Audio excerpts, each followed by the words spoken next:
Mesdames, Messieurs, bonsoir et bienvenue à tous. 30 ans que le parti du flambeau est né à Bamenda sous les cendres de l'UNC. 30 ans que le Rassemblement démocratique du peuple camerounais est au pouvoir au Cameroun. 30 ans que le RDPC est conduit par Paul Biya, âgé de 82 ans.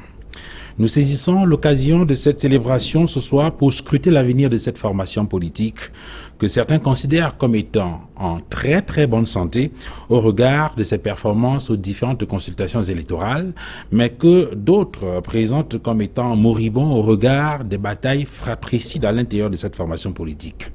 Question, comment va le RDPC aujourd'hui ? Peut-il continuer ce RDPC à porter les espoirs des Camerounais? Et puis surtout cette question qu'il faut avoir le courage de se poser, le RDPC survivra-t-il à son président national? Voilà les questions qui constitueront la toile de fond de cette émission de 237 Le Débat.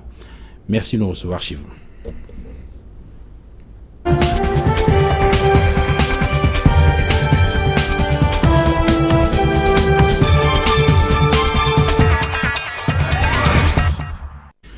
Convié au débat ce soir, Samuel Dieudonné-Mout. Bonsoir. Bonsoir Duval. Merci pour l'invitation qui m'a été faite. C'est la première fois que je viens sur ce plateau. Donc je suis tout heureux d'être là. Merci Samuel Mout d'être venu. Vous êtes militant à RDPC et surtout sénateur suppléant RDPC pour le vote. Président de section RDPC. Dans le camp sud-est. Dans le camp sud-est. Merci d'être venu. Merci également à vous d'être venu. Michel Bouba, bonsoir. Oui, bonsoir, monsieur Duval. Merci de m'avoir invité pour commenter les 30 ans du RDPC, ce parti politique que beaucoup de Camerounais connaissent et que moi, je m'interroge encore, n'est-ce pas, sur sa puissance, comme vous avez énuméré d'entrée de jeu. Et j'espère que vous allez me permettre de mieux commenter en face du sénateur qui est là, qui est président de section, et de la dame qui est à côté de moi. Merci Michel Boba. Je voudrais préciser que vous êtes invité sur ce plateau comme ex-militant du RDPC parce que vous avez été pendant longtemps dans cette formation politique et je crois d'une façon ou d'une autre vous avez marqué votre passage dans cette formation politique. Aujourd'hui, vous êtes leader d'un parti politique que vous avez créé. Tout à fait. Je suis président national du RRDC, un parti politique qui a été légalisé depuis le 10 mars 2008. Vous constatez que c'est après les émeutes de février 2008. Donc ça dit beaucoup de choses et ça dit long. On aura l'occasion d'en parler. Merci Michel Bouba d'être venu. Alvin Kwam, bonsoir. Bonsoir Monsieur Fangwa. Et merci d'être venu. Merci. C'est vrai que vous êtes ingénieur de génie civil, de conception de génie civil, je crois, mais vous êtes invité sur ce plateau comme biaïste. Oui, coordonnatrice du biaïsme pour la région de l'Ouest. Militaire RDPC aussi? Bien évidemment. Merci en tout cas d'être venu. Vous nous direz certainement ce que c'est que ce biaïsme-là et bien évidemment ce que vous pensez du RDPC, le Rassemblement démocratique du peuple camerounais qui conduit le pays depuis une trentaine d'années. Nous attendons dans ce studio, sur ce plateau, pour cette émission 237 Le Débat, le professeur Aboya Manassé, qui est quelque peu coincé dans les embouteillages à l'entrée de la ville de Douala. Merci une fois de plus, madame, messieurs, de nous retrouver ici. Alors, je commence avec vous, Alvin Kwam. Vous, en tant que femme, si on vous demandait de porter un regard sur les 30 ans du RDPC, du moins depuis sa création à Bamenda, de façon globale et de façon imagée, ce serait quoi? En tant que femme, s'il m'était demandé de porter un regard sur le RDPC durant ces 30 années, je dirais avec fierté que le RDPC a eu des grandes réalisations du point de vue du genre. Vous allez voir aujourd'hui, beaucoup de femmes sont à la une. Du moins, vous verrez qu'avec le renouveau, on a beaucoup de femmes qui sont dans des...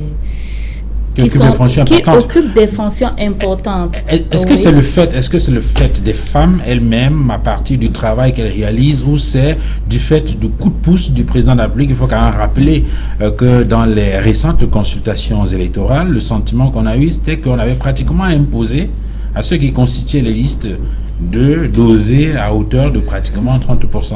Est-ce que finalement ce n'est pas un coup de pouce du président national ou réellement c'est le fruit d'une bataille acharnée des femmes elles-mêmes? Dans les deux sens, je dirais, parce que dans un premier sens, il y a le fait que les femmes aujourd'hui travaillent sérieusement.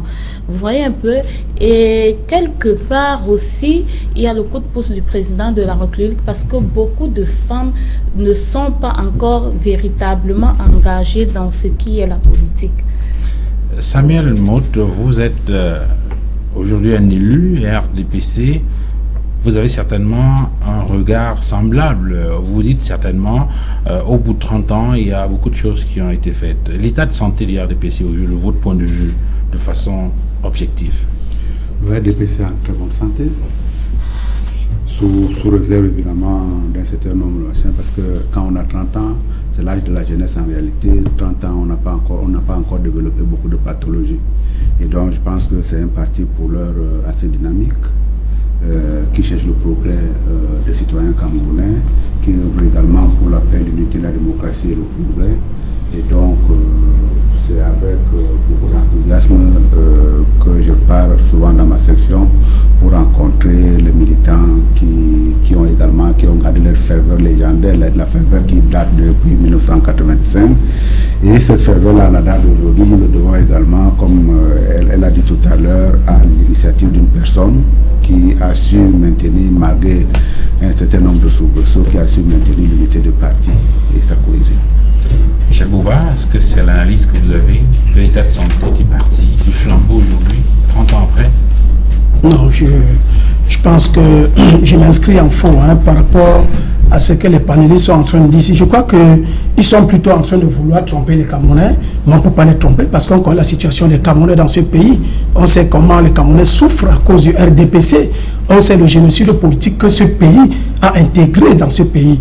On connaît au moins 5 générations que le RDPC, n'est-ce pas, a annihilé, même les valeurs morales.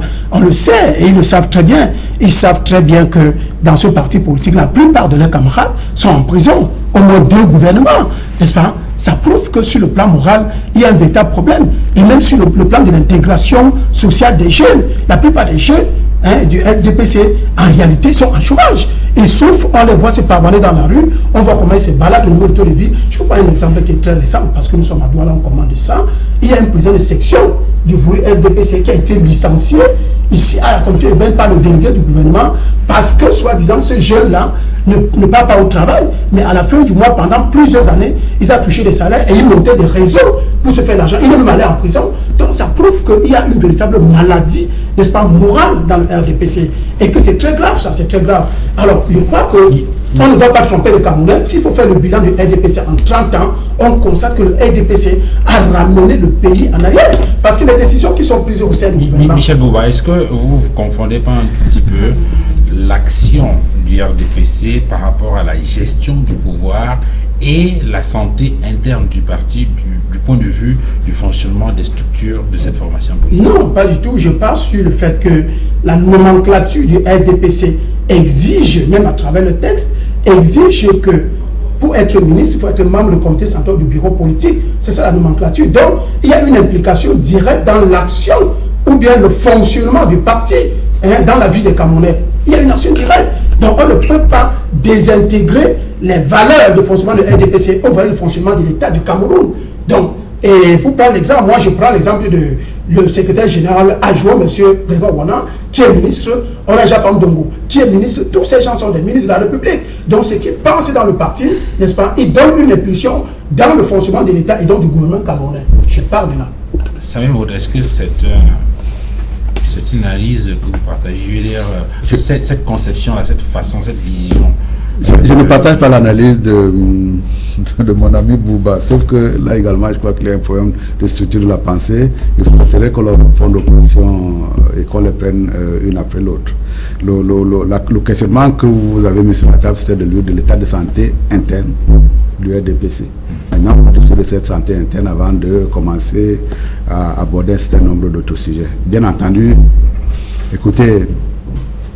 Oui, mais quand même, mais dans le développement qu'il fait, quand même, je crois percevoir que, de son point de vue, à partir du moment où ceux qui portent l'appareil du parti, je vais dire dans la gestion, dans la gouvernance de façon globale, ont un problème moral ou éthique, à partir de ce moment-là, cela peut déteindre sur le fonctionnement. Les actions qu'il est en train de dénoncer, s'ils étaient cautionnés par le RDPC, certaines de ces personnes-là qui ont posé un certain nombre d'actes répréhensibles ne seraient pas poursuivis à la date d'aujourd'hui. Voilà le premier élément.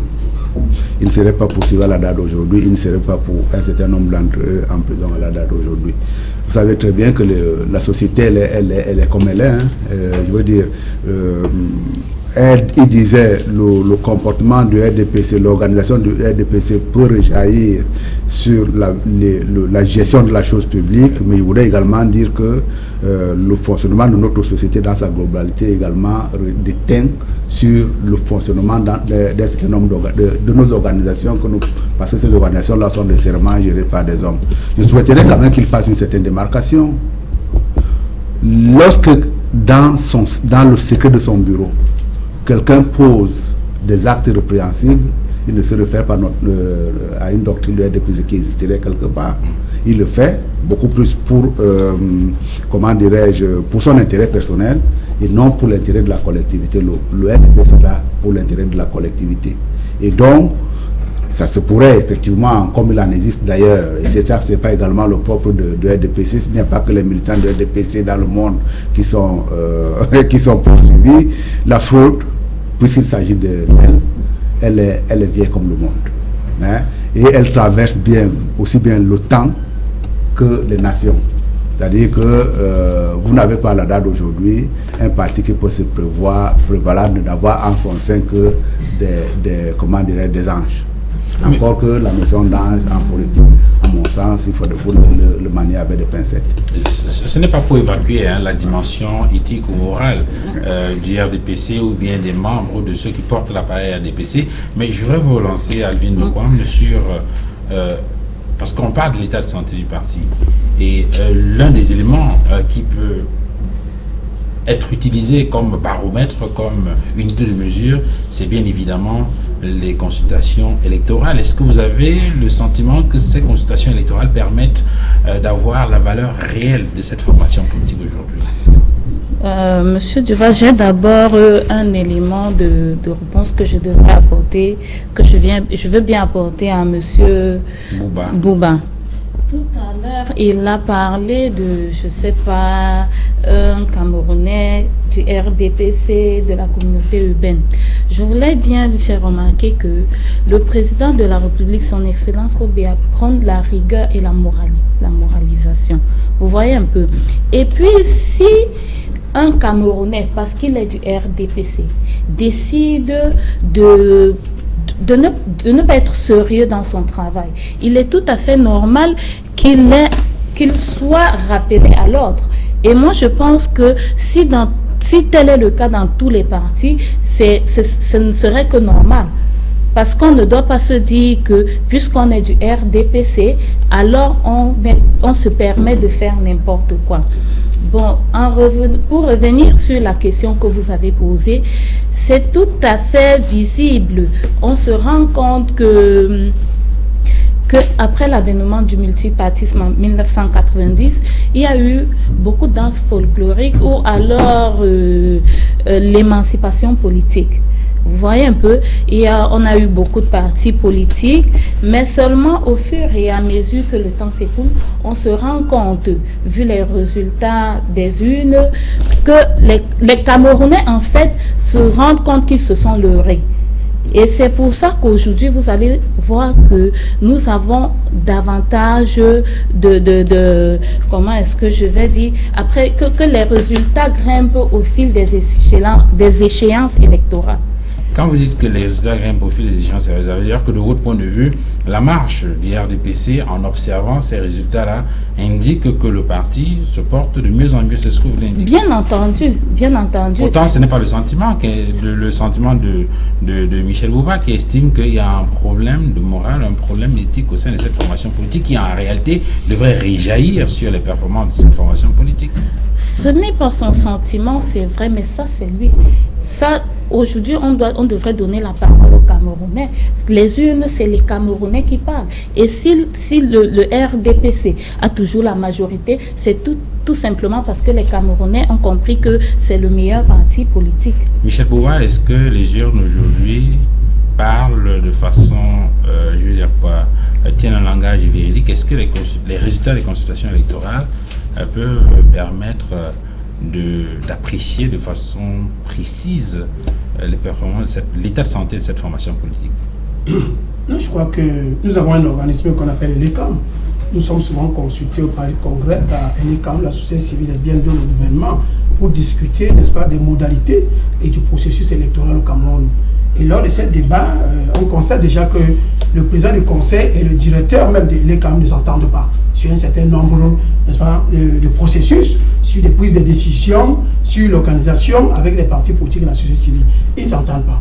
À l'intérieur, il y a un quiproquo que le président national du RDPC entretient parce qu'ils renouvellent déjà le mandat plusieurs fois. Et ils sont divisés là-dessus. Donc, à partir de là, on peut comprendre que la fraude électorale commence à s'organiser à l'intérieur de l'ECAM. C'est-à-dire à partir de l'organisme même qui est chargé d'organiser les élections. Et à travers ces démembrements, donc les délégations régionales, départementales d'arrondissement, nous avons eu des problèmes. Donc pour le cas de Douala, nous avons eu des problèmes parce qu'on portait même pour les inscriptions d'abord, on portait des urnes, n'est-ce pas? On allait inscrire des gens dans des maisons de certains individus, soi-disant les chefs de bloc, les chefs de quartier. Or, la loi n'autorise pas ça. La loi n'autorise pas parce que l'ECAM a, n'est-ce pas, des sièges départementaux, d'arrondissement et même régionaux, où les populations peuvent se déplacer pour aller s'inscrire. Et maintenant, il y a le mode d'inscription électorale, et il y a même l'échéance, n'est-ce pas, et la date des inscriptions. Tout ça, c'est fait de façon unilatérale, donc par le parti au pouvoir. C'est le parti au pouvoir, même pour réviser les listes et tout, il n'y a pas de consultation. Même les lois qui sont votées au niveau de l'Assemblée nationale, pour que le processus soit transparent, n'est-ce pas, le processus électoral soit transparent, on met ça toujours à la faveur du parti majoritaire. C'est donc une façon d'indiquer que la machine électorale telle qu'elle fonctionne en ce moment ne peut pas permettre de renvoyer une image claire du poids du RDPC sur la scène politique. Tout à fait. J'explique ça parce que je voudrais que les téléspectateurs qui nous suivent là, n'est-ce pas, comprennent les conclusions que je vais tirer d'entrée de jeu. Donc pour dire qu'en réalité, déjà les chefs de bloc sont du RDPC, n'est-ce pas?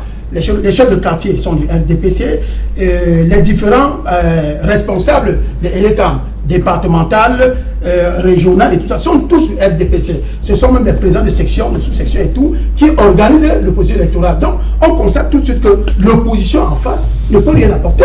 La société civile, plusieurs fois, a décrié cela, a apporté sa modeste contribution. Même au moment où on est en train de produire les cartes, même la distribution des cartes électorales, il y a des cartes qui sont confisquées dans certains secteurs. Alors, à partir de tout ça, parce qu'on va passer la nuit à réciter ce qui se passe, ce qui indique la fraude massive, la machine de la fraude du RDPC, ici, quand il y a des élections, n'est-ce pas, ça va nous prendre plusieurs jours.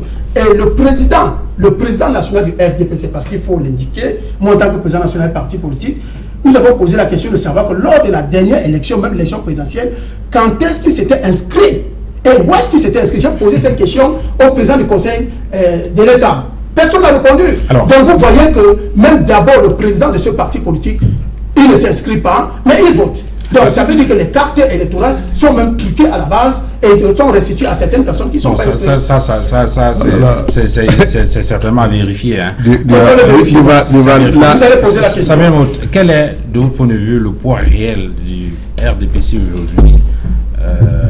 Parce que là, il semble indiquer que la machine ou le baromètre qui permet effectivement de mesurer les poids des formations politiques sur l'échiquier politique national, entre autres, que ce baromètre-là est quelque peu faussé. De votre point de vue, non, il ne peut pas fausser. Je vous l'ai dit tout à l'heure que quand on suit la litanie de reproches de Bouba, on a comme l'impression que le monde se fonde sur nous, Chinois et Tchébé.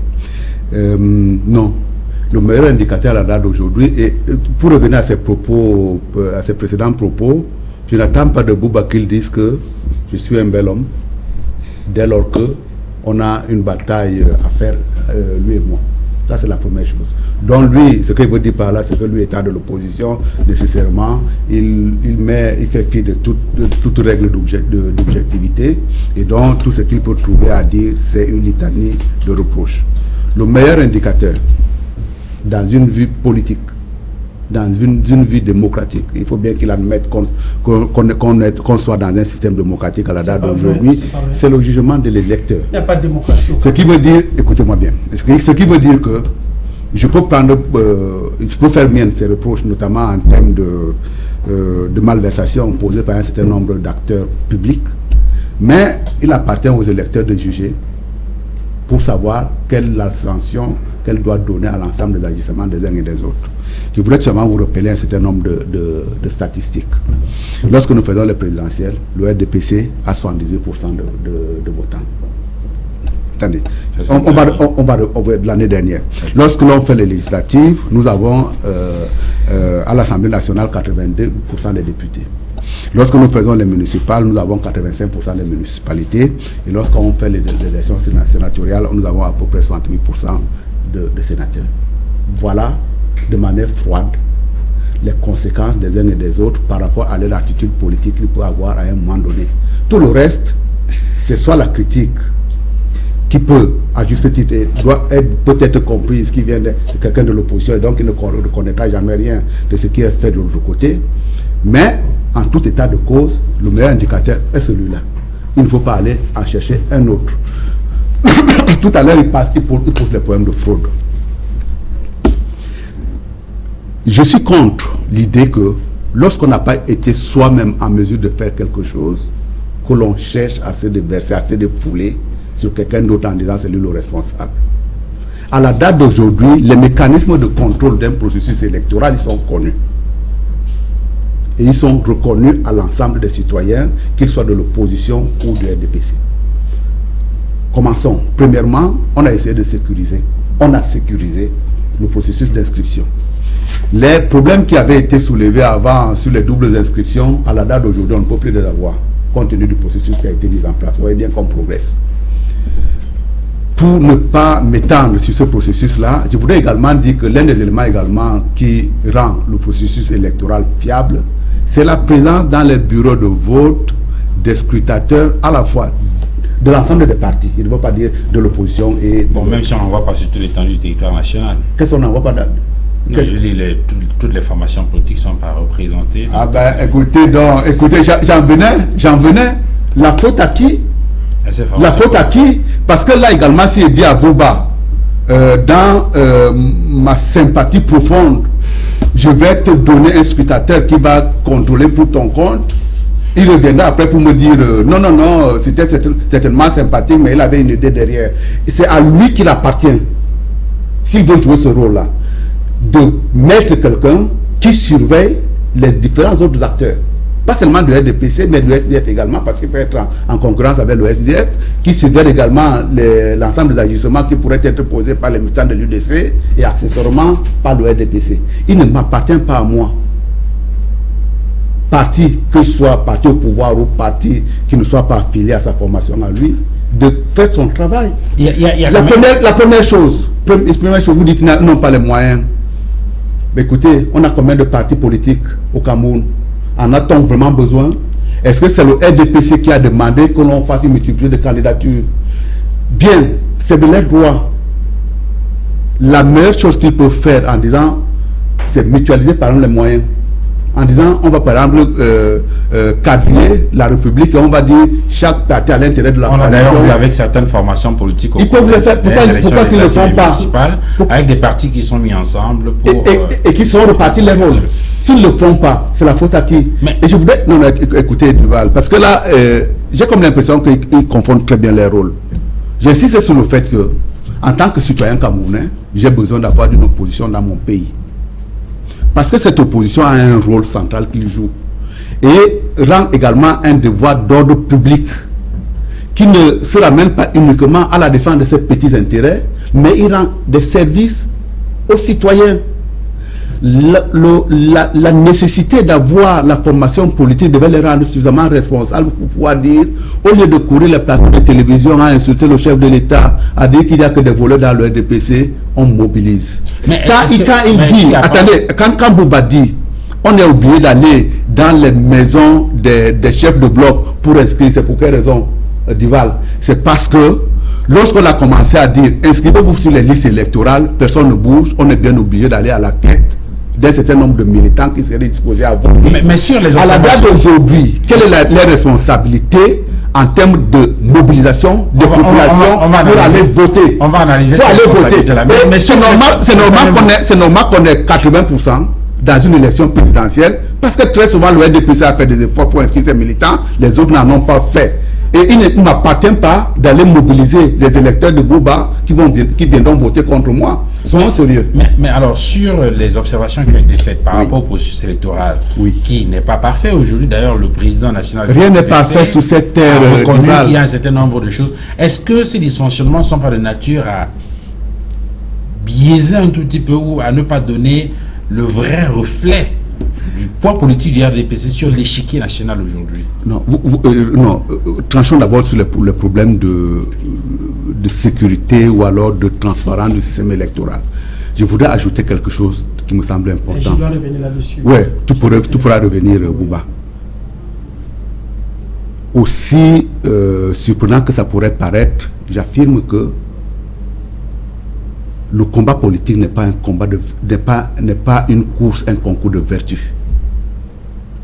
N'est pas un concours de vertu, c'est-à-dire que ce n'est pas forcément le plus vertueux qui gagne. C'est la personne qui a un discours dominant, qui a réussi à le passer à l'intérêt des couches sociales, qui a réussi à avoir à un moment donné, à un moment donné la majorité. Attendez, j'ai pas fini. Mais quand j'ai fini par dire que ce n'est pas un concours, quand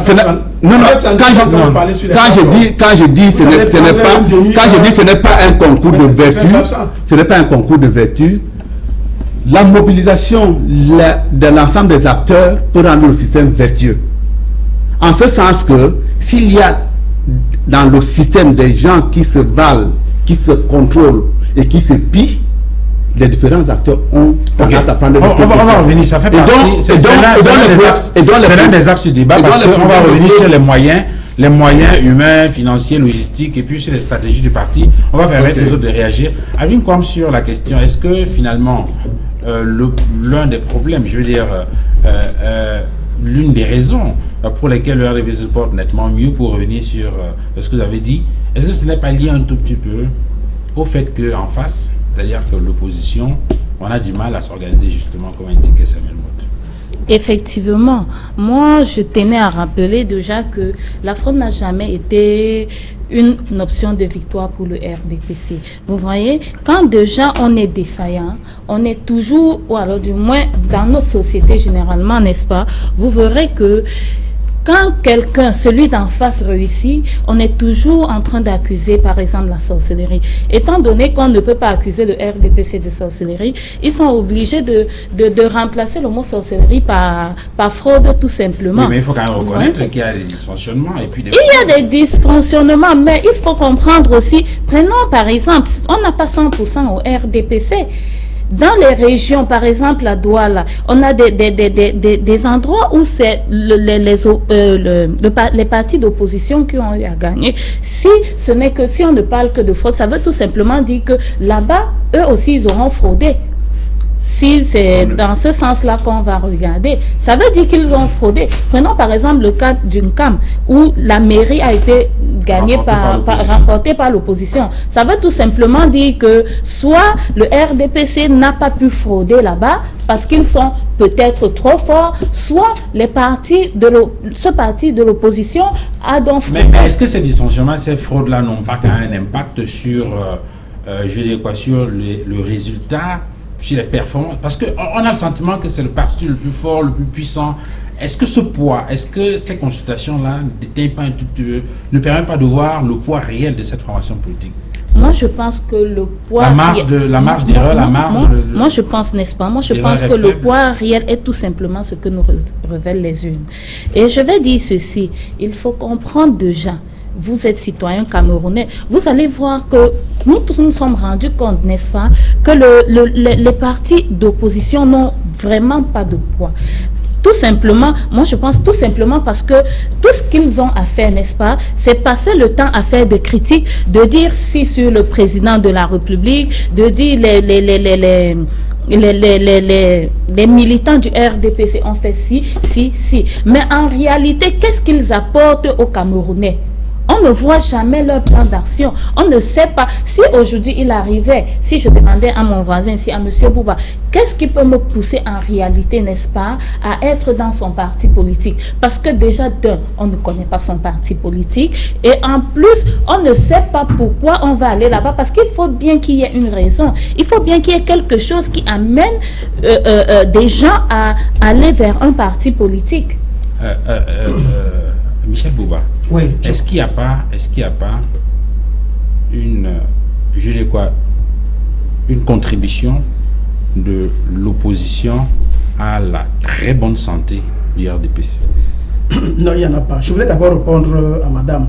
Je veux faire savoir que si, à partir du moment où un éminent journaliste m'invite sur le plateau, si je suis à vous, c'est parce qu'il reconnaît que je suis président national d'un parti politique. Je n'en disconviens pas.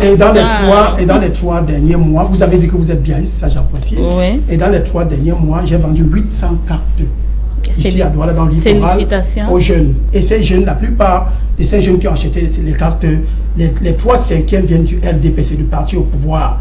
Et il y en a même qui sont des présidents de sous-section, des présidents de comité de base, qui veulent entrer dans mon parti, mais ils ont peur des exactions. Ils ont peur de la réaction de ceux qui sont en face. Non, mais en réalité, ils ne devraient pas avoir peur. Bon, maintenant, je vais rentrer dans le fil du débat. Quand nous avons parlé de la sécurité et la transparence électorale, je vous ai dit que dans le cadre de l'organisation, n'est-ce pas, des élections au Cameroun, nous avons d'abord un problème de confiscation du calendrier électoral. Nous sommes là aujourd'hui. Nous ne savons pas à quelle période il y aura par exemple la prochaine élection législative ou sénatoriale, ou la prochaine élection présidentielle. Il faut dégager. Mais c'est une observation pertinente. Non, laissez-moi parler, monsieur, vous avez parlé. Je dis, c'est un problème fondamental. Et nous ne sommes pas, parce que nous sommes des partis d'opposition, même les observateurs internationaux nous posent ce problème. Pourquoi vous n'avez pas de calendrier? On n'a pas de calendrier électoral au Cameroun. Et de deux, il y a un problème de distribution des cartes. Vous avez constaté la dernière fois que c'est pour les élections législatives et municipales, pour qu'on commence à distribuer les cartes, il fallait que l'ELEC en fasse des acrobaties. Et quand nos militants étaient prêts pour aller récupérer, qui sont inscrits, qui étaient prêts pour aller récupérer les cartes sont restées au niveau de la direction pour le cas du littoral, ou du département du Fouri, dans les directions régionales. Les cartes sont restées là-bas. Les gens attendaient les cartes dans les bases, n'est-ce pas? Les bases dans les directions d'arrondissement et départementales de l'ECAM pour récupérer les cartes. Il n'y avait pas de cartes. Donc le problème de distribuer les cartes se porte. Et même le choix des électeurs. Vous imaginez que nous sommes dans un pays où il y a certains corps, que je ne veux pas citer ici, qui disent qu'ils sont neutres. Mais le jour des élections, ils sont là pour voter. Et quand vous leur posez la question, qui sont nos frères, qui sont nos parents, n'est-ce pas, qui sont des hommes en tenue, qui vous disent que non, moi je vote parce que c'est le décret présidentiel qui me fait monter en grade. Sur ces observations, sont bien connues. Bien sûr. Ces observations sont bien connues, ont d'ailleurs été bien enregistrées et figurent pour la plupart dans les rapports qui ont été rendus publics par l'organe en charge justement de l'organisation des élections. Oui. La question que moi je pose, oui, c'est... Et le contrôle du droit de vote. Oui. Parce qu'au sorti, il y a des résultats. Parce que quand il nous dit le RDPC a gagné 78%, 80%, mais qui contrôle le choix des électeurs? Mais comment ça se passe? Laissez-moi parler. C'est toi qui vas contrôler, Bouba. Laissez-moi parler. Il y a des organismes qui sont habilités pour ça. Non. Laissez-moi parler. Je vous dis que le contrôle du choix des électeurs camerounais ici est véritablement bafoué. Mais là n'est pas la question, Michel. Moi, ma question à moi, c'est... On présente le RDPC aujourd'hui comme un parti fort, puissant, au bout de 30 ans, avec les résultats qui ont été engrangés, ça et là, et qui vont crescendo, selon madame. Est-ce que ce n'est pas lié au fait qu'en face, l'opposition n'arrive pas à fournir une offre politique intéressante qui permette effectivement de mettre le RDPC en difficulté sur l'échiquier politique? C'est ça la question. Oui, mais vous posez une question, je vous sors les éléments fondamentaux qui prouvent qu'en réalité le RDPC n'est pas fort. Le RDPC c'est un parti tricheur, ça c'est de la tricherie. Qu'est-ce que vous voulez qu'on propose aux Camerounais? Qu'est-ce que vous voulez qu'on dise aux Camerounais de nous voter? Si c'est des plans d'action, si c'est des programmes politiques, les partis d'opposition en or, vous le savez très bien. Donc je dis, vous comprenez, il faut tenir compte de ces éléments fondamentaux. Aucun parti politique dictatorial au monde n'a jamais été battu, même par le plus meilleur programme de l'opposition. Jamais de la vie. On peut citer des pays, vous comprenez, et qui peut citer des pays. Donc, à partir de ces éléments fondamentaux, personne ne peut battre le RDPC. Prenez n'importe qui, Hein, même Barack Obama, il ne battrait pas, il n'aurait même pas 2%. Et regardez la dernière distribution des cartes, il a cité que au niveau de... Vous avez un parti politique qui n'arrive pas à faire vivre le pays, qui n'arrive pas à nourrir les Camerounais. Mais comment les Camerounais politiques choisissent, n'est-ce pas, les candidats de ces partis politiques? C'est ça justement la question. Non, c'est ça justement la question. Et moi, je reviens à cette préoccupation. Peut-être que je reviens à vous tout à l'heure. Mais Samuel Maud, lorsqu'on dit que le RDP se porte très bien, on présente un parti politique qui se porte très bien, qui a fait de très bons résultats au fil des années. Mais lorsqu'on regarde dans le fonctionnement interne de cette formation politique, on se demande bien comment le RDPC peut continuer à faire ces résultats. Pourtant, sur le plan interne, il y a pas mal de difficultés. Je prends des exemples. On sait, par exemple, qu'il n'y a pas beaucoup de congrès au RDPC. Oui. On sait par exemple que c'est un parti qui, pour certains, est considéré comme un parti de cadre, même si dans la définition on voit des partis de masse. Est-ce que le militantisme à la base au RDPC existe? Mais il existe. Il existe. Venez voir nos primaires. Venez voir nos primaires pour voir comment notre parti-là vit, comment il est dynamique. Les dernières, c'était quand? Bon, il y a 7 ans, non, les primaires, il y a 7 ans, il y a eu des primaires. Venez voir les renouvellements pour voir comment les gens se battent pour occuper des positions. Vous ne pouvez pas faire l'analyse de l'activité politique en mettant entre parenthèses la notion même de la quête du pouvoir. Et ce pouvoir-là, ce n'est pas forcément le pouvoir suprême, c'est au niveau du comité de base, c'est au niveau de la cellule, c'est au niveau de la sous-section, c'est au niveau de la section. Regardez comment les gens, quelle est la ferveur qu'il y a les gens. Regardez quand nous faisons nos fêtes, quelle est la ferveur que les gens peuvent avoir. Je suis désolé. Je voudrais dire également, pour m'adresser à Bouba, que la crainte de l'alternance dans une société crée également de l'émulation. Admettons même que le RDPC soit endormi pendant 30 ans. J'ai tendance à dire que c'est de leur faute. Parce que comme il n'y a pas de risque d'alternance, forcément, je peux me contenter du peu. Mais le RDPC en réalité dans ses agissements ne tient pas compte de leur faiblesse, de la faiblesse de l'opposition. Il faut, pour le bien-être des Camerounais, pour le bonheur également le bonheur de la démocratie, le bonheur de la démocratie, que l'opposition se porte mieux. Que l'opposition se, je le souhaite. Quand vous laissez les gens, Monsieur Duval, quand vous laissez les gens, il serait souhaitable qu'ils mettent. Permettez il serait souhaitable qu'ils délaissent. Il serait souhaitable pour eux qu'ils fassent le choix de l'action que le choix du verbe, qu'ils délaissent le verbe. Parce qu'ils se sont spécialisés en invective. Prenons par exemple le cas de l'élection, j'ai rarement vu un parti se mobiliser pour pouvoir dire je veux que mes électeurs soient inscrits. Quand on leur a dit, on pense qu'on va faire les élections dans 30 jours. Et donc, forcément, on a lancé, je sais pas mal, le dernier tour d'inscription. Ils vont tergiverser pendant 15 jours. Et à la dernière semaine, ils vont commencer à dire, inscrivez-vous quand même. Hein. Entre-temps, le RDP s'est inscrit, c'est militant. Ce n'est pas notre faute à nous. Et ce faisant, ils ne rendent pas un service à la société. Il faut qu'ils s'impliquent dans la vie des populations. Oui. Écoutez, Bouba, non, vous allez répondre, permettez que je aussi bien tous les problèmes là que vous avez soulevés, notamment, vous avez vu là également, sur les incidences du système électoral. Sur cette rhétorique-là, on ne connaît pas avec précision le calendrier électoral. Le calendrier électoral, grosso modo, on le connaît. On n'est pas bien obligé de faire comme les Américains qui disent on va voter le 4e samedi du mois de novembre. On sait à peu près que un mandat présidentiel. Non, mais attendez, ce n'est même pas à peu près, ce n'est plus de la peu près. Je veux dire, globalement, attendez. Globalement, on sait qu'un mandat de député. Il n'y a pas de globalement, il faut un calendrier, il faut arrêter les dates. On sait qu'un mandat de député, c'est 5 ans. Donc, quand vous avez perdu une élection, vous commencez, vous mettez votre compte. Mais vous avez prolongé les conseils municipaux. Vous avez prolongé parce que nous étions prêts. Les positions étaient prêtes, les Camerounais étaient prêts.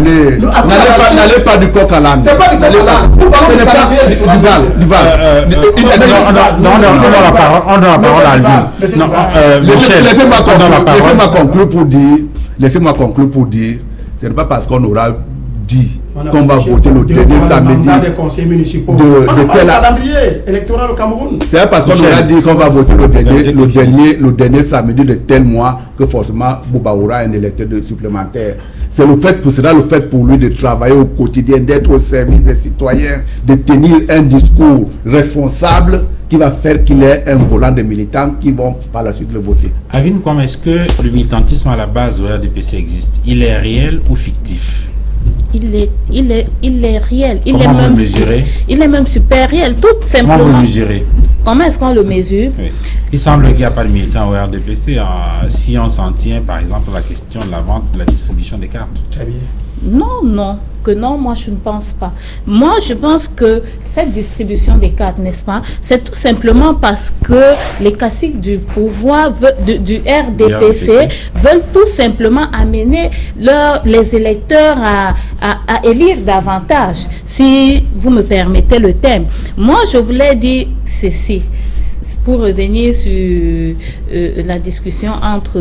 Oui, mais après avoir répondu à ma question, hein, sur la question du militantisme... Effectivement, moi je vous ai dit, n'est-ce pas, sur la question du militantisme, il y a vraiment des militants. Il faut tout simplement se rapprocher des régions et des arrondissements quand on est en train de renouveler les organes de base. Parce qu'on a entendu récemment dire dans une localité, je vais retrouver le nom, que c'est les élites qui achetaient les cartes par dizaines et par centaines et qui les distribuaient aux militants.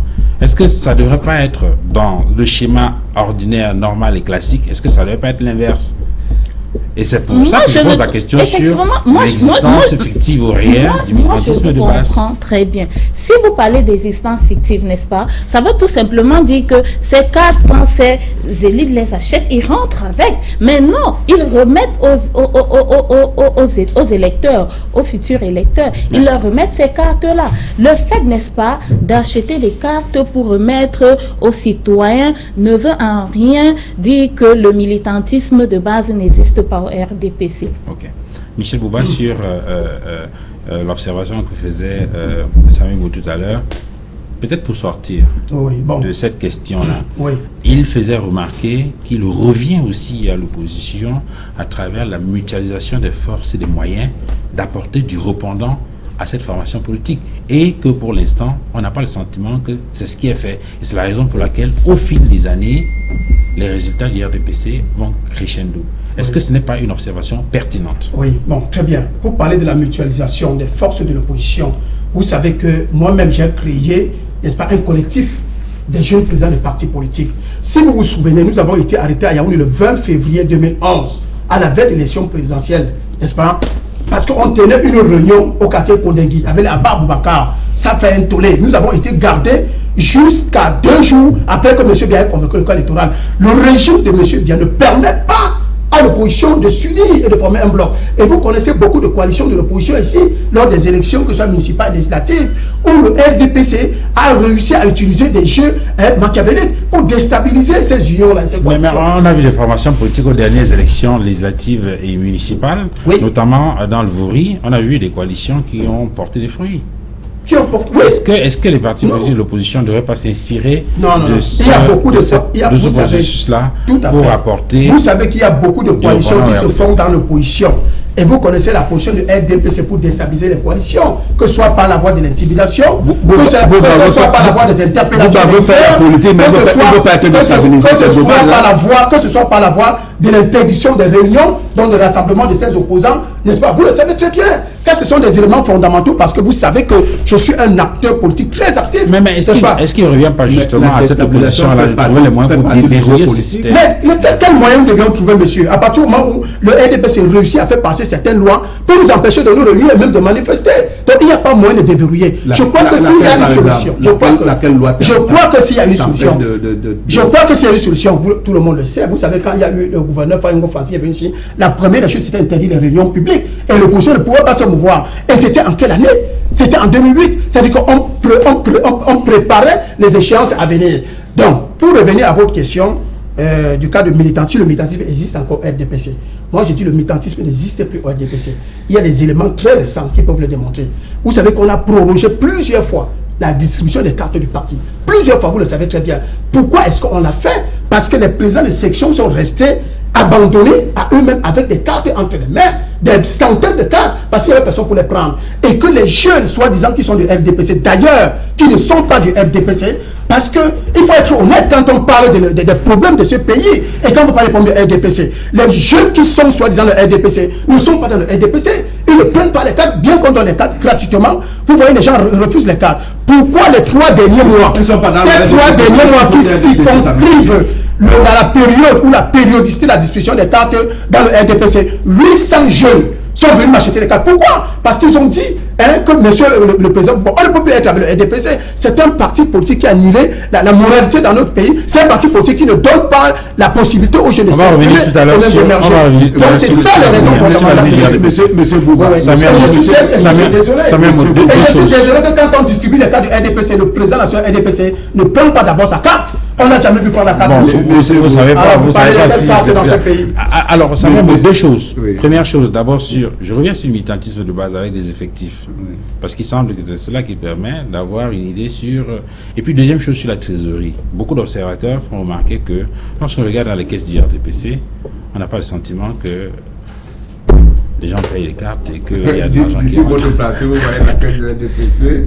Moi qui fais la gestion au quotidien, je ne sais pas si que la caisse est autant exposée au point de l'extérieur de savoir quel est le tout compris enregistré. Non, tout ça c'est de la spéculation. On a donné des cartes. C'est vrai quand même qu'il faut reconnaître qu'il y a une erreur d'appréciation de la direction de notre parti. Par rapport à la distribution des cartes. Oui, par rapport à la distribution, on a pensé que ça devait s'écouler aussi plus rapidement qu'en pratique ça s'écoule. Un parti qui est organisé. Mais écoutez, monsieur. Écoutez, monsieur. Vous n'avez pas de militants. Faites des projections, c'est pas se transformer. Vous n'avez pas de militants. Faites des projections, c'est pas se transformer en sorcier. C'est-à-dire que lorsque vous faites une projection sur 1 an ou 2 ans, sur 2 mois ou 3 mois, on ne va pas vous dire, vous avez prévu que ça doit être 100, il faut forcément que ce soit 100. Il y a forcément chaque fois des écarts. Et un organisme qui est bien géré, te dit toujours qu'on fait deux schémas. Même les fonctionnaires n'achètent plus vos cartes. Deux schémas de projection, et en fonction de ce carnaval qu'on a tracé, on peut réajuster, on peut piloter. Le pilotage, c'est également une règle de conduite des organismes. Est-ce que ça veut dire que tout baigne dans le RDPC? Pardon? Est-ce que cela veut dire que tout baigne? Mais écoutez, quels sont les problèmes de l'intérieur que vous percevez qui peuvent... Est-ce que tout baigne, monsieur Duval, est-ce que tout baigne dans votre petite famille? Et j'ai même tendance à dire, si à l'intérieur d'un organisme, il y a des gens qui s'entendent trop, ça veut dire que c'est très dangereux pour le progrès, ils sont endormis. Le fait d'avoir des ambitions personnelles à l'intérieur on a fait qu'à la limite vous pouvez vous chamailler. Maintenant, les gens éduqués disent on peut se chamailler sur un objectif, on peut se rassembler, on peut se retrouver également sur un certain nombre d'objectifs sur lesquels on commence à discuter. On ne va pas le faire comme au quartier, comme Bouba fait. Je suis presque persuadé que lorsqu'on va sortir là tout à l'heure, il ne va plus me saluer. Tout simplement parce que ça serait chamailler sur un plateau de télévision. Les gens éduqués disent nous sommes fâchés sur ce point-là, mais nous faisons fi de nos fâcheries. D'ailleurs, quand on est fâché, on ne sort pas très bien. On ne sort pas les yeux, on ne transpire pas devant soi, on ne crache pas sur l'autre. Parce qu'on sait que par rapport au progrès, il y a un certain nombre de points sur lesquels on pourra se retrouver. Et en homme civilisé, on essaie de gérer nos conflits, nos différences. Et c'est ça également la démocratie que Bouba ne veut pas admettre. Le RDPC peut être ce qu'il est, avec ses défauts, comme il est en train de les grossir à grands traits, mais également il faut qu'il tienne compte que c'est un acteur politique, qu'il doit, lui, déstabiliser, et au même titre qu'il doit admettre que le RDPC puisse le déstabiliser. Parce que la conquête du pouvoir, elle se fait autour de ça. Bouba, il n'y a pas une forme de transmission du pouvoir par la sympathie. La transmission du pouvoir par la sympathie, ça n'a existé nulle part. On le fait soit par les armes, ça c'est dans les oubliettes parce que les notions de coup d'État, on ne le fait plus. On le fait certainement par les urnes, c'est notre cas. Il faut que Bouba essaie de travailler à l'intérieur de la société pour faire en sorte que lorsqu'il commence à lancer ses slogans dans le machin, qu'il ait un certain nombre d'électeurs. Vous semblez minimiser ces batailles intérieures, je vais dire ces batailles internes au sein de cette formation politique. Pourtant, on a eu le sentiment que ça a déteint sur les résultats. Elle prenait tout à l'heure le cas d'une camp, il y a eu beaucoup d'autres exemples. On en a même vu à créer ou à réactiver une commission de discipline. Premièrement, On a même l'impression que cela a été créé sur le fait que c'est une institution qui n'avait jamais noté que est-ce que la notre situation parti n'est pas aussi compliquée? Non, aussi grave que celle-là? premièrement, notez que notre parti s'appelle le Rassemblement démocratique du peuple camerounais. Ce qui veut dire qu'il peut avoir des opinions bien différentes. Je ne suis pas sûr que je pense comme certains de mes camarades. J'ai des positions en moi. J'ai également, parce que j'ai aussi, je peux avoir de l'ambition, je peux avoir une ambition qui contrarie l'ambition de mon camarade. Et à ce titre-là, on peut avoir des positions divergentes à un moment donné. Ce serait très dangereux et ce serait illusoire de penser qu'à l'intérieur de l'organisme, où vous avez autant d'éminence, que les gens puissent s'entendre sur tout. Et il n'est même pas sain pour les militants de base que les dirigeants s'entendent sur tout. Il faut de temps en temps, et c'est pour ça qu'il dit Bouba, il faut qu'il fasse son rôle. De temps en temps, des gens qui contestent. Avin Kwam, il vous démontre que le RDPC, ce n'est pas un parti politique où il y a la cohésion. Mais pourquoi il n'y a pas de cohésion? C'est pas parce qu'on a été divergent sur un point Bouba qu'on va commencer à se comporter comme ton papa se comportait à l'époque. Si vous n'êtes pas cohérent, monsieur. Non. Autant fort et donner 78% de voix à votre président national à une élection présidentielle et avoir 82%, avoir des à l'Assemblée nationale. Si vous n'êtes pas cohérent, notre champion, on se retrouve et il a un score de 70. Non, ça veut simplement dire que vous faites ce qu'on appelle le hold-up électoral, c'est-à-dire qu'en période électorale, vous organisez, n'est-ce pas, pour prendre toutes les voix à l'opposition camerounaise et même pour minimiser et simplifier les Camerounais qui ne votent ou pas. Parce qu'on a découvert, monsieur Duval, si vous me donnez une seule seconde, on a découvert, n'est-ce pas, quand on veut parler d'une CAM, où il y avait plus d'électeurs que d'inscrits sur la liste électorale. Attention, je suis d'une CAM. Vous comprenez? C'est ce que je dis. Donc, ça, c'est très grave. Avin Kwam, sur l'observation que fait Samuel Mout, je voudrais revenir là-dessus. Oui. On a parlé, tout le monde sait que pendant les dernières élections législatives et municipales, par exemple, il y a eu des batailles fortes à l'intérieur du RDPC. D'abord, le premier combat, c'était au niveau du choix, de la façon dont il fallait choisir ceux qui allaient porter l'étendard de cette formation politique au cours de ces échéances électorales, ceux qui militaient pour les primaires et ceux qui étaient pour les investitures. Et puis au niveau du sommet de cette formation politique, on a choisi les investitures. Ça fait du grabuge, on sait ce que cela produit dans pas mal d'autres localités. Au point où il y a des localités qui ont été perdues par l'IPC. Et je l'indiquais tout à l'heure avec Samuel Mout, au lendemain de ces résultats, on a réactivé, non, on a activé un organe qui existait, parce qu'on a eu le sentiment que cela avait d'être créé, ce qu'on a appelé finalement la commission Moussongué, la famille Moussongué. Est-ce que cette situation-là, d'abord le grabuge avec le choix des électeurs, puis cette commission de discipline qui a été mise en place pour, entre griffes, couper les têtes, est-ce que cela n'augure pas des lendemains difficiles pour l'RDPC? Déjà, moi, n'est-ce pas, je dois vous dire non. Je pense au contraire, n'est-ce pas, que ça mène davantage les militants les militants du RDPC à travailler davantage. Et ceci est aussi malheureux pour les opposants, parce qu'il faut se rendre compte que quand vous prenez par exemple le cas d'une CAM, c'est parce qu'il y a eu ces soucis, comme vous le dites, que l'opposition a eu la chance d'avoir au moins un siège ou que ce soit. Les élections face au RDPC. Oui, face au RDPC. Ça veut dire que en réalité, on n'a pas d'opposition au Cameroun. Et je devrais dire ceci, en principe. Oui, en principe, n'est-ce pas, c'est vrai que partout on a des soucis. Vous comprenez, comme tout à l'heure, le sénateur vous a demandé si chez vous tout allait bien. Il faut comprendre que nous sommes des hommes et que dans toutes les sociétés ou alors dans toutes les organisations, il doit toujours avoir des petits soucis. Parce que déjà, si tout le monde s'entend, n'est-ce pas, ça veut dire qu'il y a un réel problème. Et moi, je devais rappeler ici qu'en réalité, le vrai souci qu'on a dans le RDPC, ça c'est mon point de vue, ce sont les militants même du RDPC. Parce que vous allez vous rendre compte qu'il y a en principe deux types de militants. Il y a les conservateurs et il y a les progressistes. Et aujourd'hui, nous sommes, du moins moi, je suis de ceux-là qui sont progressistes parce que nous voulons non seulement le progrès du RDPC, mais aussi le progrès du Cameroun, des Camerounais. Et je pense que c'est aussi dans cette logique-là, n'est-ce pas? Quand vous dites progrès, comment qu'est-ce qu'il faut mettre dans le mot progrès? Quand vous êtes progressiste, ça veut dire, oui, ça veut dire que pour vous, il y a un certain nombre de choses qui sont dépassées, qui sont archaïques.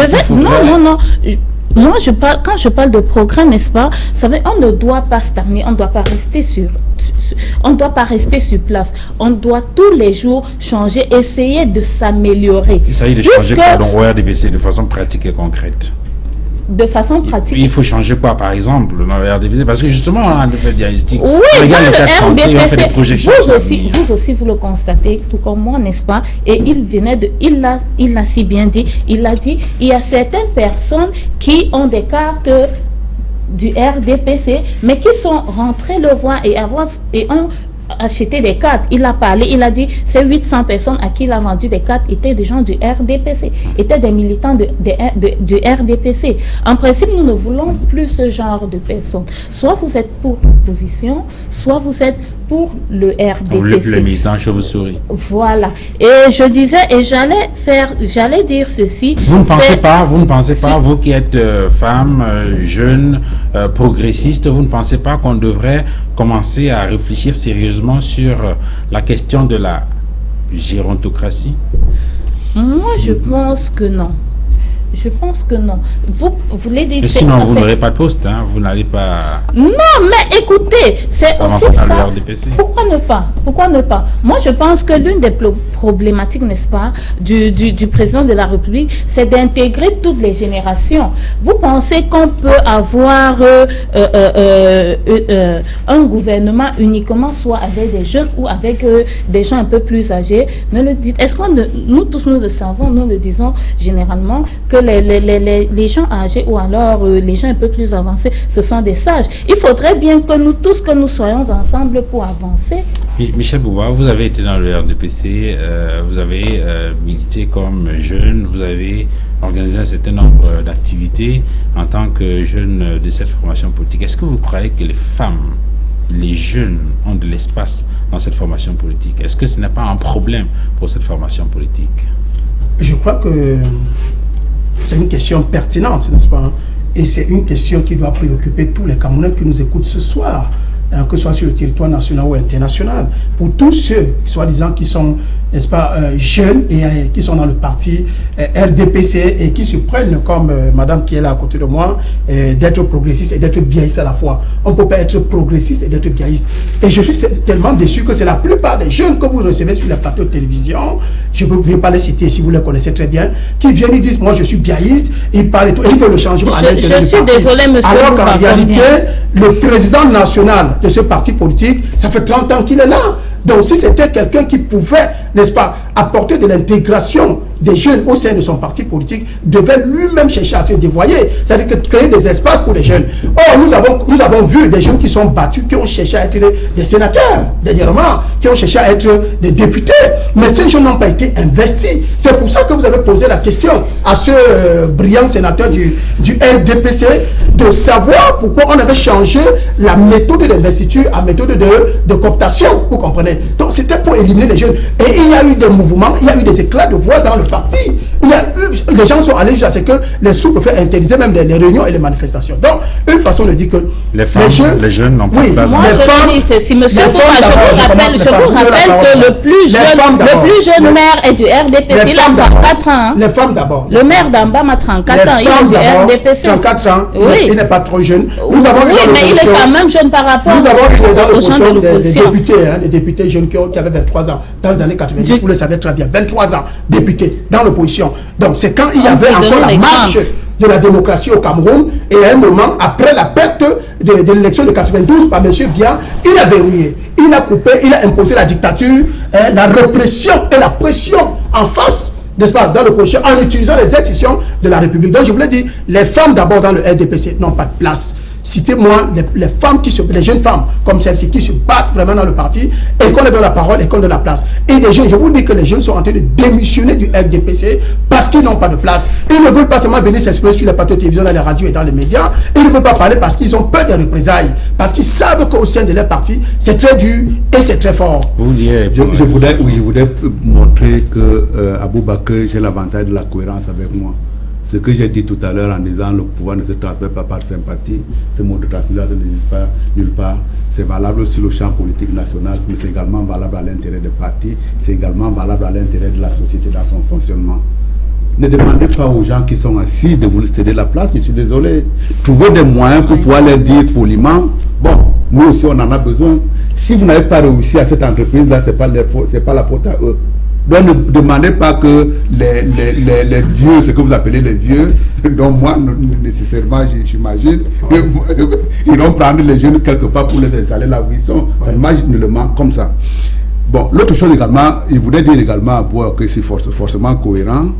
Et je voudrais dire un mot, puisque vous en avez parlé tout à l'heure, sur la modification du mode de sélection des candidats du RDPC tel que ça s'est passé il y a quelques années. En ce qui me concerne à titre personnel, je considère que ça a été une régression. Ce qui veut dire que pendant que je dis que ça a été une régression, il y a un certain nombre de candidats qui disent que c'était la voie à suivre. Donc vous voyez que là, ça crée un débat. Mais en définitive, les statistiques que je vous ai données tout à l'heure, le fait qu'il y ait eu ce débat-là préalable n'a pas édulcoré nos résultats. C'est-à-dire qu'on a discuté, mais on s'est retrouvé sur l'essentiel une fois que le parti... Attendez, je vais aller plus loin. Une fois que le parti a dit, voilà la voie à suivre. La voie à suivre, c'était de dire, on sélectionne sur la base d'un dossier, et tout le monde l'a admis. Bien, je ne veux pas revenir sur des cas personnels, notamment le mien, parce qu'il n'intéresse personne. Bien. Mais une fois que j'ai dit ça, pourquoi est-ce que nous régressons dans ce mode de choix?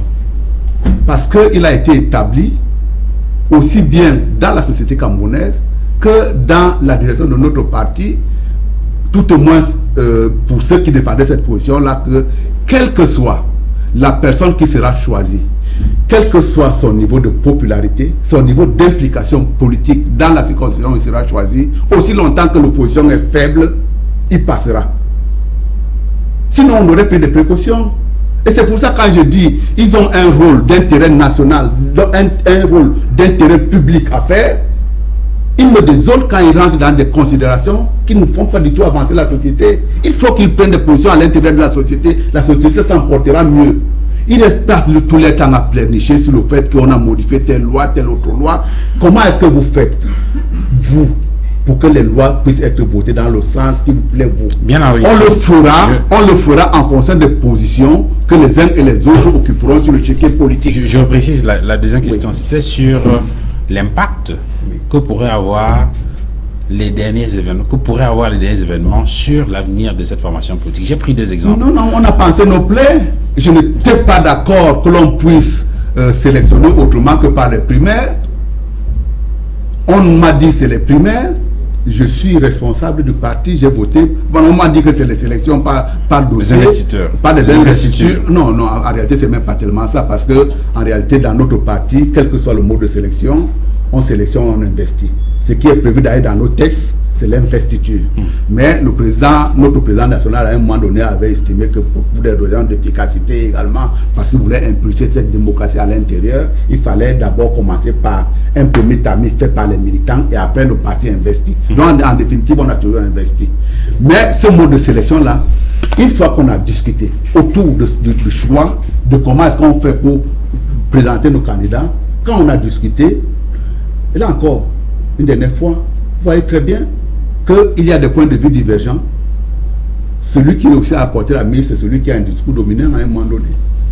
Que l'on soit à l'intérieur du parti, que l'on soit à l'extérieur du parti. Les gens qui ont une force de conviction plus importante que les autres, c'est eux qui ont réussi à imposer leur point de vue aux autres. Et la démocratie, elle fonctionne comme ça. Une fois qu'il y a une personne qui a eu 51% de l'électorat, vous, les autres 49% s'alignent. La commission Mafani Moussongue, justement, créée au lendemain de ces élections-là pour, entre griffes, couper les têtes. Est-ce qu'elle était une commission destinée vraiment à faire revenir la rigueur, ou il s'agit tout simplement d'intimider? C'est parce que non, c'est pas intimider, parce que je pense également que la vie politique demande non seulement de la pondération, mais également de la sagesse. Il y a des façons de contester, il y a un niveau de contestation que l'on peut avoir, que ce soit à l'intérieur d'une organisation, que ce soit à l'intérieur de la société. On a tout simplement estimé à tort ou à raison qu'il y a une certaine limite qui avait, dans un certain moment, dans un certain domaine qui avait été dépassé. C'est pour ça que la commission a été instituée. Bon, il y a un certain nombre de camarades qui ont été sanctionnés. Bon, les sanctions on a auditionné environ 200 militants, voilà, parmi eux seulement un cadre du parti, membre du bureau politique du comité central du RDPC, ce qui a donné l'impression qu'effectivement... Ce qu'il faut également retenir, ce n'est pas le niveau de contestation ou le niveau de sanction qu'on a, c'est que le parti à un moment donné a une mémoire. On va s'interroger en disant... il y a tel événement qui s'est passé, comment ça a été résolu, quel est l'impact que ça a reçu, et à ce moment-là, pour les prises de décision postérieures, on en tiendra compte. Je voulais répondre à un petit élément du sénateur. Quand il dit que l'opposition, n'est-ce pas, doit avoir du répondant pour attaquer les problèmes d'ordre nationaux, il faut savoir que l'embasement même, n'est-ce pas, de notre pays, le non-avancement, le développement de notre pays incombe au fonctionnement du RDPC dans les non, il y a eu des assises, moi je vous fais savoir, il y a eu des assises au sein du parti politique où une décision a été prise pour, je ne veux pas dire informer, donc pour proposer au chef de l'État, dans le président national RDPC, qu'il ne fallait pas signer, établir un décret d'application sur l'article 66. On le lui a dit, monsieur, vous ne pouvez pas le faire. Cette décision est sortie du parti à une assise du bureau politique. Ça, c'est la première chose. Voilà un autre détail. Ça, c'est la première chose. Oui, mais c'est un détail. Mais l'article 66, vous savez ce que ça cause dans notre pays. Vous nous parlez du débat national. C'est un détail. Maintenant, la mise en application de la décentralisation. Le Cameroun, la décentralisation n'est pas effective. Et vous savez ce que ça cause dans le cadre du développement au niveau des communes, au niveau des arrondissements, monsieur. Vous le savez très bien. Donc, voilà autant de... Moi, je prends seulement ces deux exemples pour vous dire que si le Cameroun n'avance pas, c'est d'abord la faute du parti. Non. Parce que la réflexion interne du parti admettons de l'incidence dans la force attractive d'action et la réaction de l'avancement de la politique du gouvernement dans la politique nationale. Ça, c'était pour répondre à cette préoccupation de monsieur... Admettons que la décentralisation soit la meilleure organisation au monde. Il y a un certain nombre de pesanteurs parce que souvent, là aussi, il faut reconnaître... Mais c'est dans la loi fondamentale. Attendez. Mettez dans l'application. Attendez, Bouba. On ne fait pas les choses à pas de militaires. Il doit certainement mais ça fait 32 ans que vous êtes là. À l'intérieur des organisations, il y a des pesanteurs qui sont créés par des gens... Ça fait 32 ans que vous êtes au pouvoir. Maintenant, vous dites que ça n'a pas de militaires. 32 ans, vous ne faites pas avancer le pays. On ne fait pas de militaires parce qu'il y a un certain nombre de pesanteurs à l'intérieur. 32 ans, vous ne faites pas... Vous ne mettez pas en application la décentralisation. Nous sommes questionnés par l'opinion internationale par rapport à ça. Vous ne voyez pas la décentralisation. On redonne la parole à le décret d'application sur l'article 66. On redonne la parole à Adeline Pam sur... Je ne voudrais pas discuter des détails. Non, vous ne pouvez pas dire les détails. C'est très grave. S'il vous plaît, je veux qu'on rentre dans les parties de l'émission qui consiste à voir ou à scruter l'horizon du RDPC demain. Vous avez indiqué tout à l'heure que vous êtes progressiste. Oui. Viaïste, j'ai failli ajouter moderniste. De votre point de vue, ce modernisme-là, moderniser le RDPC, de votre point de vue, ça consiste à faire quoi? C'est un mot qu'on n'a rien entendu. Le président national du RDPC, dans le récent congrès, je crois que c'est le tout dernier, invitait déjà les militants à cette modernisation-là. Comment vous concevez ce modernisme-là, cette modernisation du parti? Si vous me permettez, je devrais d'abord dire ceci. L'essentiel, n'est-ce pas, c'est pas d'hausser le ton et de vouloir faire comprendre ce que les gens ont déjà compris. Vous voyez un peu, l'opposition a des faiblesses, ils doivent le reconnaître et revoir comment, revoir des choses, recommencer à travailler à la base. Parce que si vous vous rendez compte, tout à l'heure, on parlait du militantisme de base. Mais en réalité, cette question devrait être posée aux partis de l'opposition. Parce qu'en principe, ils ne l'ont pas. Ils ne l'ont pas. Et comme disait le sénateur tout à l'heure, si normalement, eux, ils travaillaient, on aurait eu plus du fil à retordre dans le parti au pouvoir. Ce qui n'est pas le cas.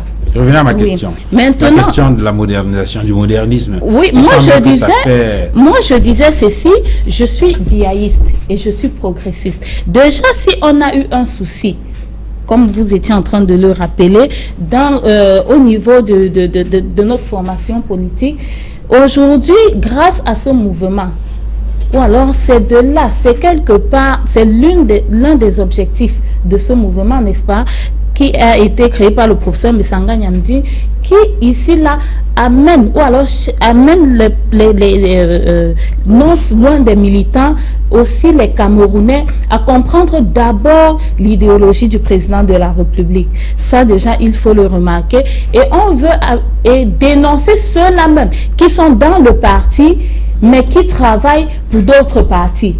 Ceux-là qui sont dans le parti, qui font semblant de suivre le président de la République, pourtant, au fond, ils sont des chauves-souris, comme on venait de le dire.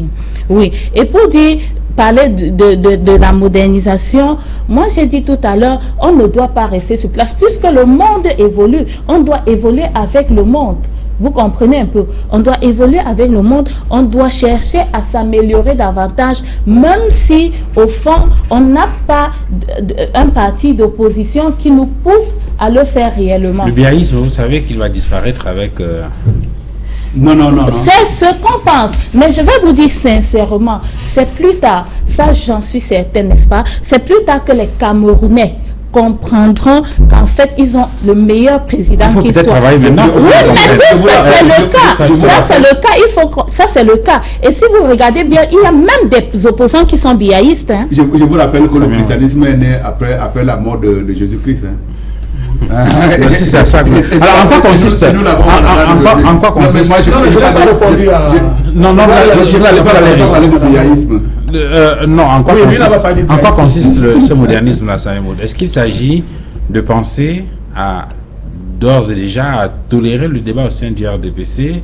Le débat au sein du RDPC existe déjà, mais continue ta question. Je pose la question parce qu'on se souvient quand même qu'au dernier congrès, avec la candidature de René Zéguélé, face au président national du RDPC, on avait eu l'impression que c'était un séisme, on n'était pas habitué à voir cela. Est-ce que ce modernisme-là consiste à... Mais vous voyez bien qu'on l'a géré, oui. Bien géré. Bon, peut-être avec le grabuge que cela a provoqué. Non, il y a le cas à Baboukar, à l'Assemblée nationale, je crois.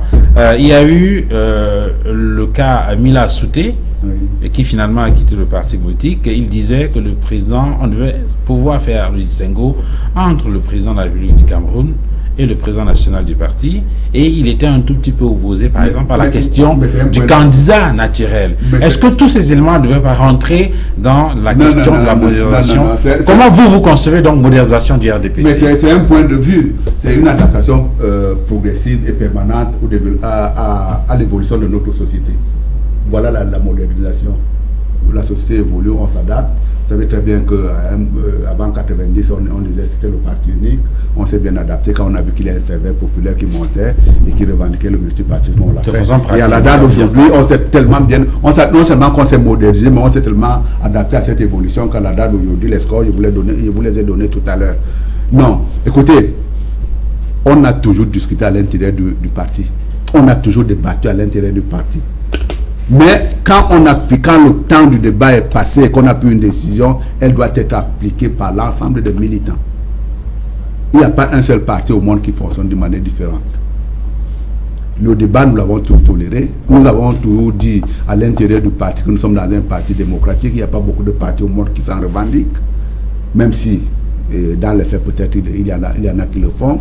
Mais une fois que le temps du débat est passé et qu'il y a une décision qui a été, par souci d'efficacité, partagée par un certain nombre de personnes ou pas partagée, que dès que lorsqu'il y a une décision qui a été prise, elle doit être appliquée.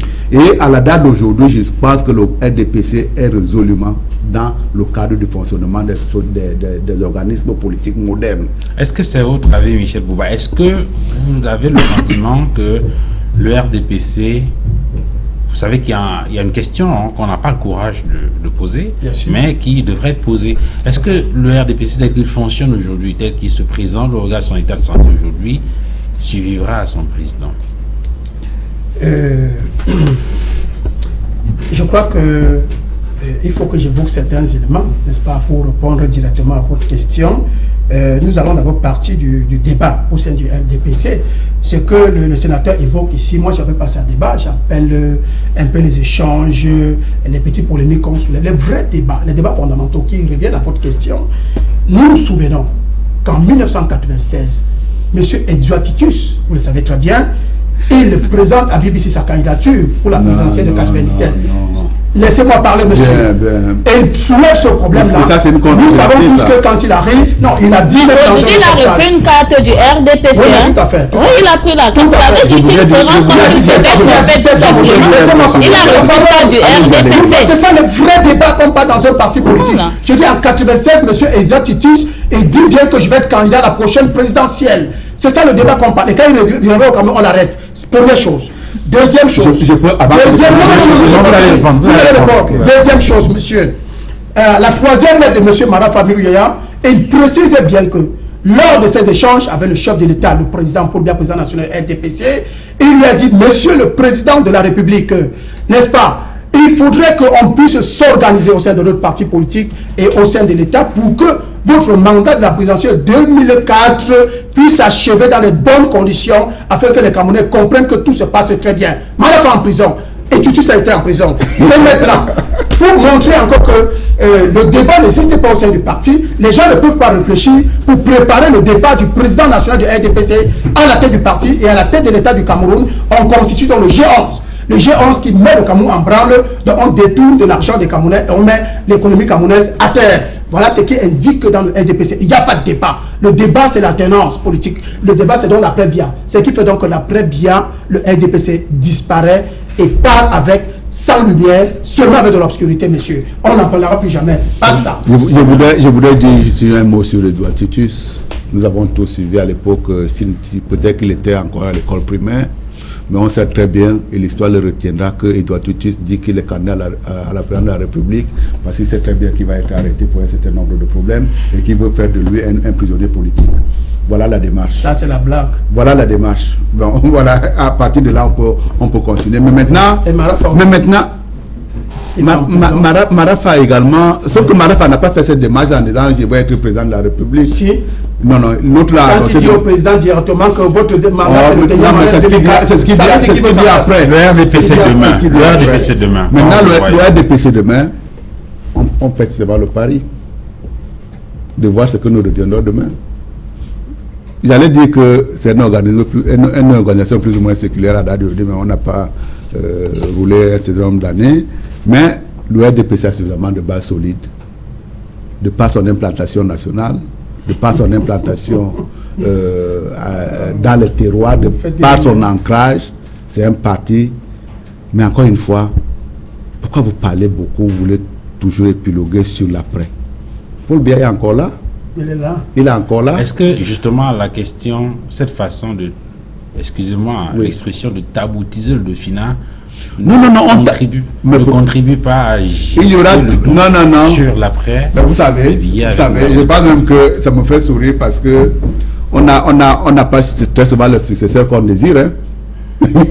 On n'a pas très souvent, dans le système moderne à la date d'aujourd'hui, on n'a pas forcément les remplaçants que l'on désire. Les gens qui prennent votre place après, ce n'est pas forcément les gens que vous avez souhaité. Et donc, il faut compter beaucoup plus, s'appuyer sur le dynamisme de cette organisation-là, sur sa cohésion interne pour pouvoir dire, le moment venu sur la question est posée, on saura trouver une voie qui arrangera tout le monde et qui permettra de préserver l'intérêt et l'unité du Cameroun. Est-ce qu'il n'y a pas de précautions particulières de votre point de vue qu'il faudrait prendre pour éviter une éventuelle déflagration je dirais, n'est-ce pas, qu'il n'y a pas, puisque toutes les précautions ont été prises. Déjà, il faut comprendre que la suivi d'un parti politique dépend en partie de son programme politique. Et je pense que le RDPC a un programme politique bien établi. Donc, je ne vois pas en quoi le RDPC disparaîtra quand le président de la République ne sera plus là. Michel Bouba. Non, je crois que le RDPC, même du vivant du président Biya, en 2015 déjà, le RDPC n'existe plus. Il faut être sincère, il faut le dire aux Camerounais.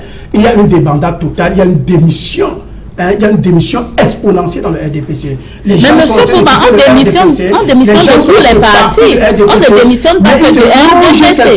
Il se loge même les hommes d'affaires qui sont dans le RDPC sont en train de partir du RDPC. Ils se logent quelque part. Ils attendent le moment venu pour montrer le visage. Et beaucoup d'autres approchent l'opposition pour leur dire il faut préparer nos cartes, il faut préparer des postes.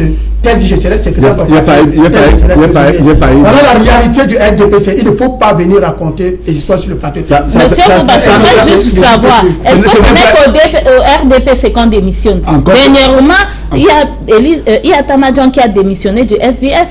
Non, elle a quitté son poste de secrétaire général, mais elle est restée dans le SDF. C'est un souhait que Bouba formule, et ce souhait-là, il est fort compréhensible parce qu'il est de l'opposition. Ça n'a aucune analyse, ce n'est basé sur aucune analyse. Le RDPC n'existe plus, même au temps. Mais le RDPC, ça c'est votre point de vue. Il y a un certain nombre d'observations qui sont faites par les analystes politiques concernant la vie du RDPC et en faisant des projections sur son avenir, notamment après le président de la République. Il faut remarquer que, au regard des quelques petits dysfonctionnements, enfin, qui peuvent être mineurs ou majeurs au sein du parti, si tout cela n'est pas rattrapé, eh bien, il y aura de grandes difficultés à reconstruire le parti au lendemain.